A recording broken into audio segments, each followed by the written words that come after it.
আসসালামু আলাইকুম। একটা বিশেষ জিনিস আপনাদেরকে জানিয়ে দিয়ে দিচ্ছি। আপনারা অবশ্যই ওয়াকিবহাল আছেন যে 10ই মুহররম আশুরা আমরা এখানে খানকায়ে মোজাদ্দেদা পূর্বখানের দরবার শরীফে আমরা পালন করি প্রতি বছর। এই বছর সে অনুষ্ঠানটা হবে আগামী জুলাই মাসে 6ই জুলাই রবিবার। তাই সামনের রবিবারের পরের রবিবার 6ই জুলাই মহরম আসছে। এখন সেদিনই তো মহরম সম্পর্কে আলোচনা হবে ইনশাল্লাহ। এছাড়া আগামী সপ্তাহে আলোচনা হবে। কিন্তু অনেক সময় দেখা যায় যে মহরমের আমরা কি পালনীয় করব, এটা যখন বলে দেওয়া হয় তখন মহরম শেষ হয়ে যায়, অনেকে বুঝে আসতে পারে না। তাই আগাম বলে দিয়ে দিচ্ছি যে যেহেতু আমাদের মজলিসে মেয়েদের আসা কঠোরভাবে নিষিদ্ধ, তাই মা বোনরা তো আসতে পারবে না।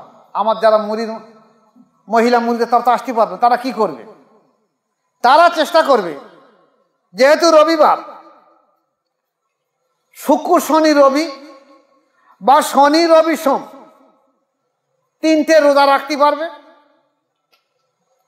ওদিনের জন্য খাস করে কোরআন তেলাওয়াত করতে পারবে, নামাজ কায়েম করতে পারবে, দান সাদকা করতে পারবে, এতিম এসির কাঙ্গাল মিসকিনদেরকে কিছু খানা খেতে দিতে পারবে, বাড়ি বাড়ি খিচুড়ি বা কিছু রান্না করে পায়েস রান্না করে বাচ্চাদের বিলি করে দিতে পারবে, আল্লাহ কাছে কাঁদা কাটা করবে। সর্বশেষে কারবালায় যারা শহীদ হয়েছে, যেমন দেখা গেছে, আমরা যেমন বলছি আমরা মুসলিম, কিন্তু আমাদের আদি পিতা বলছি কে? ইব্রাহিম আলাইহিস সালাম, কিন্তু আদি পিতা হবার কথা আদম আলাইহিস সালাম। ঠিক তদ্রুপ এই যে মহরম আমাদের সামনে এসেছে, হযরত হোসেন রাদিয়াল্লাহু কারবালায় শহীদ হওয়ার আগ পর্যন্ত, বা হোসেন আলাইহিস সালাম কারবালা শহীদ হওয়ার আগ পর্যন্ত মহরম ছিল একটা আনন্দের দিন। সেদিনে আল্লাহ পাক পৃথিবীতে বহু ভালো ভালো কাজ করিয়ে নিয়েছে, কিন্তু এদিন থেকে হলো বিষাদের দুঃখের দিন। কারণ ইমাম বংশের সর্বশেষ ইমাম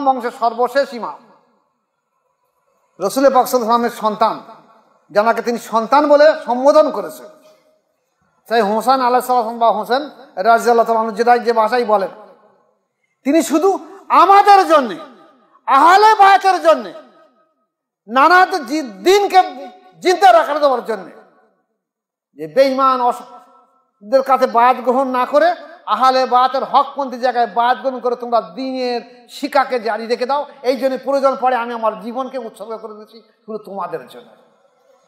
তাই আমরা তাদের জন্য মাগরিবের পরে হোক, দুপুরের বেলা হোক, যখন হোক তাদের জন্য দোয়া খায়ের করব।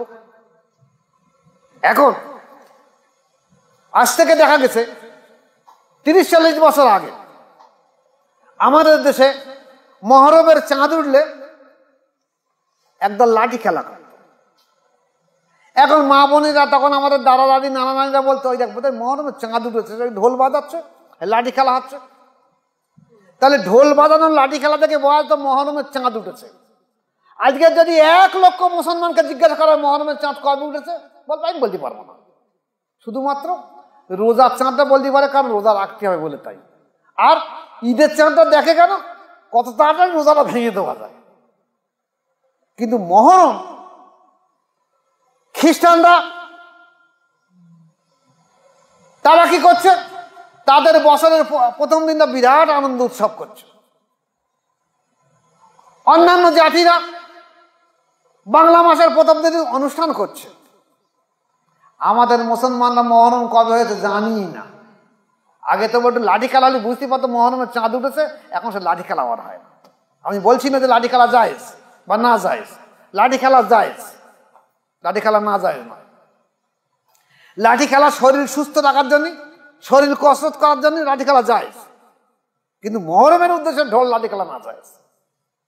আপনি মহরমের উদ্দেশ্য বাদে বাকি 12 মাস আপনি লাঠি খেলা করুন, গ্রামে ক্লাবে বা গ্রামের মহল্লায় যুবক সাথে লাঠি খেলার শিক্ষা করুন, প্রয়োজন পড়ে আত্মরক্ষার কাজে লাগবে লাঠি।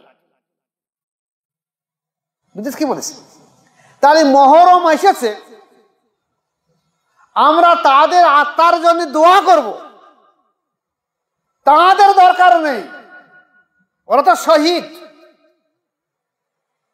যাদেরকে আল্লাহ পাক, হুসাইন আলাইহিস সালামকে আল্লাহ পাক বলেছেন কি, এই আহলে বাদদেরকে আমি পবিত্র করে দুনিয়ার বুকে পাঠিয়েছি, নিষ্পাপ করে দুনিয়ার বুকে পাঠিয়েছি। আমাদের দোয়া তাদের প্রয়োজন নেই, আমাদের জন্য, আমাদের প্রয়োজনের জন্য আমি তাদেরকে স্মরণ করব। আমার ভালোর জন্যে, আমার সন্তান সন্ততি ভালোর জন্যে, আমার বংশজাতের ভালোর জন্যে, আমার আত্মার সন্তুষ্টির জন্যে, আত্মার ভালোর জন্যে আমি তাদের স্মরণ করব, তাদের উদ্দেশ্যে সবকিছু করব। অনেকে বলে থাকে যে তাদের করার দরকার লাগবে না, আমি তাদের জন্য করছি না, তো আমার জন্য করছি। তাহলে যারা আমার মুরিদ যারা এখানে আসবেন, তারা তো ওই দিন মহরমের দিনে, আশুরার দিনে যেহেতু আমরা এখানে অনুষ্ঠান হবে, তাহলে সেদিন রোজা রাখতে পারবেন না। অনেকে আবার এসে মহব্বত করে বলে আমি হুজুর রোজায় রয়েছি, না থাকবেন না। এক কাজ করবেন, আপনারা তার আগের দিন যাতে শুক্রবার শনিবার দুটো রোজা করবেন, আর তারপর যদি না পারেন তাহলে শনিবারটা করে দেবেন আর সোমবারে করে দেবেন, আর তিনটে করতে পারেন শুক্র শনি আর সোমবার করবেন, রবিবারটা বাদ রেখে দেবেন। তাহলে এখানে এসে আলোচনা শোনা হবে, এটাও তো একটা সাদগা, এটা একটা স্মরণ। আর আল্লাহ ওয়ালাদের দরবারে এসে শাহী খানা খাওয়া, তারা দেখা যাচ্ছে অন্তর সুস্থ শুদ্ধ হয়ে উঠবে, শুধু পেট না, এই শাহী খানায় পেটও তেমন শুদ্ধ হবে, অন্তর তেমন শুদ্ধ হবে। তাই শাহী খাবার প্রয়োজন রয়েছে, যে খাদ্য সত্যিকারে হালাল খাদ্য। তবে চাঁদা তোলা খাদ্য খবরদার খাবেন না, ওটা না, এটা শাহী খানা। আর যারা আসতে পাবে না, দূরবর্তী যারা আছে, তাদেরকে আমি বলে দিয়েছি, তারা শুক্র শনি রবি যদি তিনটে রোজা রাখেন, তাহলে শনি রবি সোম রাখবেন। আর যদি মনে করেন আগের দিন শুক্রবার ভালো দিন, তাহলে শুক্র শনি রবি 3 দিন রাখবেন, বা শুক্র শনি রবি সোম রাখবেন, 3টে রোজা রাখবেন। দুটো রাখতে পারবেন, একটা রাখবেন না। আর প্রত্যেকে শরীর খাবেন ভালো কাজ করার জন্য, আমাদের তাদের জন্য না, আমাদের জন্য করছি আমরা। প্রয়োজন পড়ে এলাকায় আপনারা বসে বসে এক জায়গায় খিচুড়ি রান্না করে বিলি করে দেবেন। আরে বাবা, আজকের ওহাবি ফ্যাতনা এসেছে, এ ফ্যাতনায় বহু রকম বাজে মন্তব্য করবে, ওদিকে তাকাবেন না। আমরা চেষ্টা করব হক জিন্দা করা, এই হক জিন্দা করার জন্য ফেতনার দিকে তাকাবো না, ওহাবি মতাদর্শের দিকে তাকাবো না। আল্লাহ পাক প্রত্যেকে মহরমের উদ্দেশ্যকে পালন করা তৌফিক দেন, দোয়া রাখে। আল্লাহুম্মা আমিন। আসসালামু আলাইকুম।